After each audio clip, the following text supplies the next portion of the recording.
Welcome back to Talkin' Winter Ops and our special series highlighting organizations working in the winter operations and road weather space.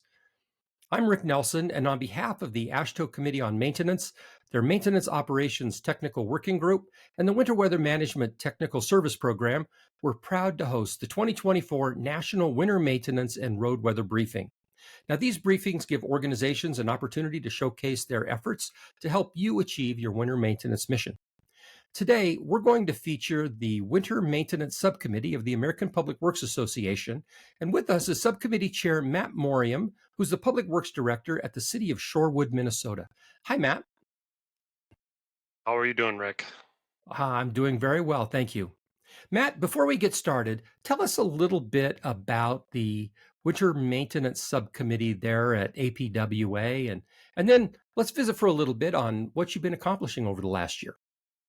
Yeah, certainly. So APWA with our Winter Maintenance Subcommittee, and we're a subcommittee which under the Transportation Committee in APWA. And part of the reason why we're a subcommittee is so that we can have some flexibility to provide a lot of the resources, training, and flexibility that we need in order to kind of accomplish the mission of helping the industries around North America and even throughout the world in helping train people and doing all that. So currently we have about 20 members, 20 active members, and we have a lot of friends of the committee. And really, a lot of the work that we do without those subcommittee members, nothing really could be done on the scale that we do it. And we can get into a lot of the different things that we do, but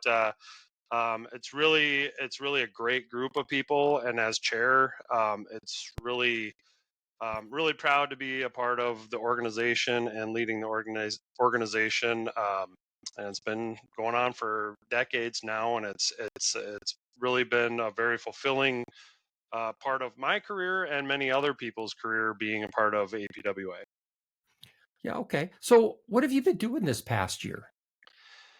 Yeah, so this past year, I mean, it's again, our main focus is on training, and we have a number of events and a number of items that we do. Our North American Snow Conference, which happens in the spring, typically April or May, and that moves around typically in the United States. This last year was in Kansas City. Next year will be in Grand Rapids. So it moves around the United States, and that's just a really great conference. Educational sessions for a few days. There's a showroom floor that's got just about any piece of equipment that you'd ever want to look at. A lot of emerging technologies, pavement technologies, forecasting technologies, heavy equipment, obviously plows, spreaders, all, liquids, everything. It's really a great event. If you ever have the opportunity to go there, if you ever have the opportunity to speak at that would be great. We love to hear people's experience, DOTs, local agencies, counties, everybody. So that's kind of one of our main events, but we also have our supervisor and our operator certificates, which those go around, again, United States and Canada. We do certificate programs there as well. Right now, I think we have 10 or so supervisor certificate classes and probably close to almost 20 operator classes. And that's where kind of a lot of the heavy load of our subcommittee members. So we do send out our subcommittee members to those trainings, and typically they're in person. However, on APWA's website, we do have virtual options as well if you don't have the opportunity to go live. And really, the supervisor certificate class is a 8-hour, 1-day course. The operator certificate is about half of that. Understanding that operators probably don't want to sit in a class for a day and listen to things. Probably most people don't. But so those are all over the United States. Again, great opportunity to get some in-person training. We really find that the in-person component of that is crucial in the the high quality of that training. So if you do get the opportunity, that's a great to send supervisors and operators to that training. Um, those are kind of the big ones. We do have our Western Snow and Ice Conference out in Loveland as well. That is becoming, a significantly bigger event. A lot of great, again, in-person events. They do have some a showroom floor there as well. Through the APWA's website, and as a member, we do the Click, Listen, Learns, which there's a topic every month, but in October we'll be talking about artificial intelligence in winter maintenance. So we have a few of the speakers, and we do bring in non subcommittee members for the expertise and the different things. So there's a topic on that. And then lastly, we just collaborate with a lot of the other organizations like the Winter Maintenance Technical Service Program and AASHTO, with Clear Roads, TRB, SIMA with the private side of things. We're kind of starting our, I guess, relationship with kind of working together, public and private, to kind of have the goal of advancing technology and operations with the goal of being the most efficient and environmentally friendly with our operations. So, Matt, the certificate program, to jump back to that for a second, um, you've trained thousands of supervisors and operators in that through that certificate program, and when they come out of it, they have a certification through APWA. What's in it for them? What's the benefit of the supervisor or the operator certification program? Correct. So yeah, we have trained thousands. The supervisor certificate has been going on since 2011. I actually was at the first one. The first snow conference I ever went to was in Spokane, Washington. But since then, trained almost 7,000. I'm guessing the number is actually over that. We'll get over that this summer here. And yeah, so you will get a certificate at the completion. There is I guess a test. It's not made to fail anybody. Obviously, it's just testing your knowledge of what you've picked up at that Mhm. during the certificate course. But you get that from APWA. Same thing with our operator certificate. Our operator certificate actually is becoming even more popular. Obviously, there's a huge pool of operators out there, um, that many agencies want to get trained up in some fashion, and not everywhere do they have that type of training. So our operator certificate, like I said, we probably have almost twice as many operator certificate classes coming up, and in the short time, and I think it's been essentially 3-4 years now, we're about half of what we are on the supervisor side. So we're training a lot of operators, a lot of supervisors. If anybody listening to this ever does want any of that, they certainly can just contact me and work on getting that certificate class wherever they are. And again, it is on the APWA's website as a virtual component. It's obviously not interactive, Mhm. but it is there, and there's a lot of great information on the course. So, with the certificate program, with the Click, Listen, and Learns, do you have to be a member of APWA to participate in those activities? So the Click Listen Learn typically is through the website, and I believe you do need to be a member. Obviously, you'd have a member login. However, the certificate classes, if it's not an online course, you don't need to be a member. So you can just sign up for it. Typically, it's ran through the local APWA chapters. Hmm. So if someone in your organization is aware of it, hopefully they communicate to the operators and the winter maintenance snow fighters that, hey, this training's coming up. Typically, that's how it's communicated, and then kind of word of mouth gets around through the local chapters. You do not need to be a member to sign up for those certificate classes. Typically, I don't think I've ever seen one that you had to be a member. Hmm. Um, but and then there's going to be some registration through the local chapters. Okay. Um, The other thing that you all do is you publish in the APWA Reporter. You publish articles in the APWA Reporter. Is that right? Correct. And coming up in October, typically October is our winter maintenance month in the reporter. So we have a lot of good articles.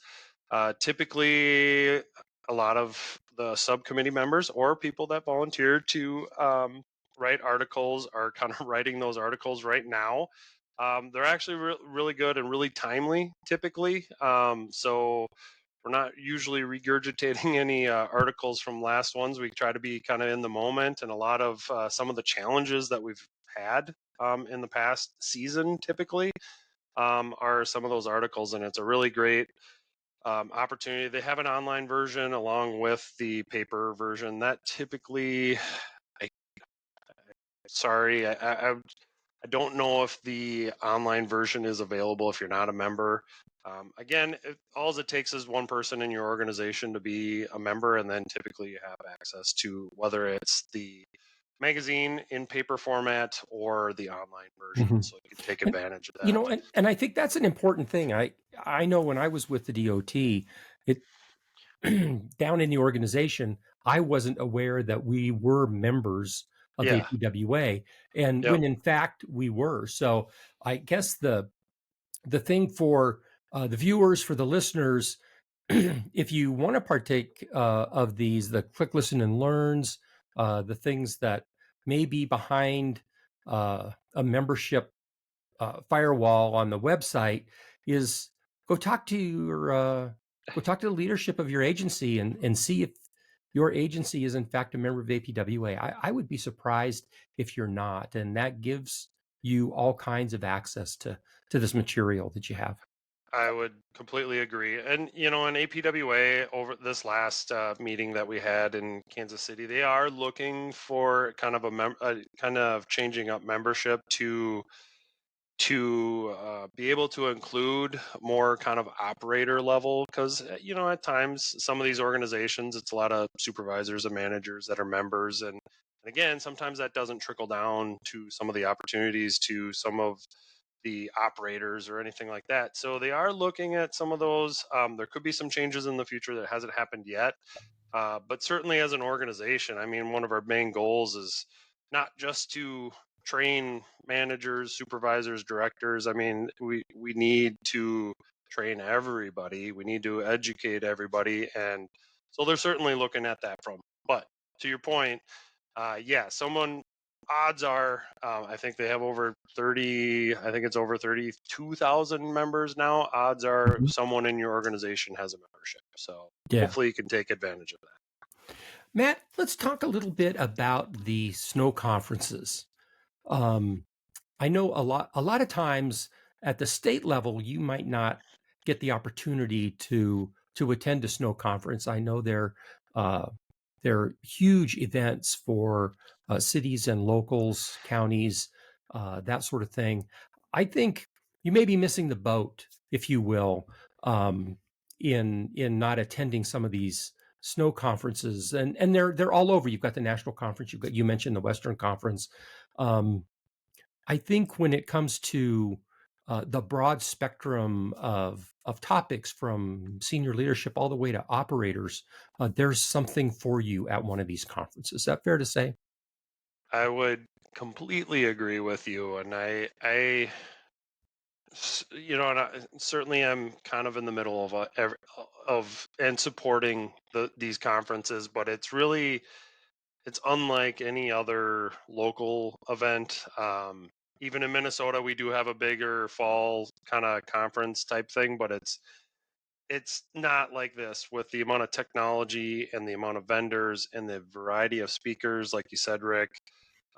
It's really just a great opportunity to meet other like-minded operators and supervisors and engage with them and with the vendors, to educate yourself on, you know, future capital projects and equipment and all those type of things. You know, some of the first things that I got educated in the winter maintenance was at the snow conference. I mean, do people generally know these things exist? Sure, but you go there and you can literally touch and feel the equipment and look at it and see the controls and visualize those type of things in you using them, whether it's at your computer or in the plow truck. It's super, in my opinion, super powerful. And again, the aspect of having all, almost, I think this last year was 2,500 people, snow and ice professionals there. It's a super concentrated group of people there to better themselves. And so you have that attitude coming in, and just part of some of these sessions, you just talk to people, and it's great. You almost sometimes learn more just from those side conversations and in between sessions, and walking to the showroom floor or whatever the case may be with someone that maybe is 4 towns away from you, and they're like, oh yeah, we're doing this, and oh hey, if you ever need help, let me know. And you establish those relationships, and otherwise some of that stuff may not happen, and it really just broadens your horizons and your network, and it's super powerful. I can't recommend it enough. Yeah. Sometimes you just get caught in this mentality, if you will, that you're your own island, and you have these unique problems and so on. And when you do get an opportunity to network and visit with folks and share stories, you realize, hey, I'm not the only one out here, struggling with these kinds of things. I'm not alone, and there's I always places to learn, right? agreed. And I've been seeing this more and more. The public is more educated than they've ever been on what they think we should be doing or what we should be doing, and some of the technologies and materials and things like that. And I think it's kind of, we need to kind of, be on the front line of that and be forward thinking and going, well, maybe not everything works for our agency, but we've considered it. Right. We've heard about it, and we're like, oh, that doesn't quite work with with what we got going on because of this. And because we're getting those questions, we're getting, why don't we do this? Why don't we do this? And um, as winter maintenance professionals, like, we should be thinking about all those different things. Might not always be the answer for this agency, but at least we're challenging ourselves to better ourselves and make sure that we're being the most efficient and effective for our citizens and our motorists that are using our facilities, whether it's our pedestrian facilities, road facilities, freeways, anything like that. Matt, you make an interesting point. When it comes to snow removal, it's not just about roads, right? No, You know, no. when you talk about pedestrian facilities, cycling facilities, multi-use paths, um, Public Works has to wrap their head around all of those modes to provide mobility all year long. And I think it's becoming even more important. We sort of saw it in COVID, the less emphasis on the motor vehicle, more emphasis on being pedestrians and cycling and that sort of thing. And APWA wraps their arms around all of those topics. Yep. And the pedestrian, the multimodal facilities are a big part of the conference sessions, the equipment that you see out there. We provide options, ideas. I was like, I used to work for the city of St. Paul and managed winter operations there, and I had a great kind of mentor slash neighbor in Minneapolis. His name was Mike Kennedy, and they were super progressive with their multimodal winter maintenance and all that stuff, and it was really great. And a lot of that information and expertise that they gained, and they learned a lot from mistakes. A lot of that stuff comes out in the training, and the different events and articles, and so that is a huge part of it. If you have if you're maintaining that stuff, there's a lot of information that you can pick up from the APWA website. Because the one thing I did fail to mention, there are some of the presentation materials from these conferences is part of like a learning library. Mhm. So there is sessions out there. You don't have to love for you to join us at a conference, but you don't have to. There's still a lot of learning and training that you can get just from the resources that are on the website. Yeah. And I think there's some other stuff out there on your website too. I know one of the things I used to lean on quite heavily was your one pager on potholes, right? Yep. And so you have a lot of resources there at your website. Matt, what is your website? What's your URL? APWA.org. And just get in there and use that search engine, and there's all kinds of resources to find. Correct. Yep. Yep. And if you have a login from someone, or if you have the login, there's a whole host of things that are on the learning library. I call it a learning library, but I don't know if that's the actual name to it, but you get the point. Yeah. Matt, is there anything else we need to talk about with respect to APWA and the Winter Maintenance Subcommittee? I don't think so, Rick. I just appreciate the opportunity. I know APWA and myself, being a partner with AASHTO and the technical service program, it's been, I think, a really good relationship to kind of bring the two organizations together and to kind of keep us on sync with very common goals in our industry. And I certainly, APWA, we value the relationship quite a bit. I know our committee does, and I just look forward to everything moving forward and continuing this. All right. Right on, Matt. Thanks so much for being with us here today and talking about the Winter Maintenance Subcommittee. Thank you, Rick. Matt's contact information and links to the APWA website are listed below this video and in the notes, so you can reach out and learn more about what's happening at APWA. You can listen to all the briefings and other Talkin' Winter Ops episodes on our website, talkinwinterops.com, or wherever you get your podcast content. Video versions are available on our Talkin' Winter Ops YouTube channel. Until next time, thanks for tuning in and stay safe out there.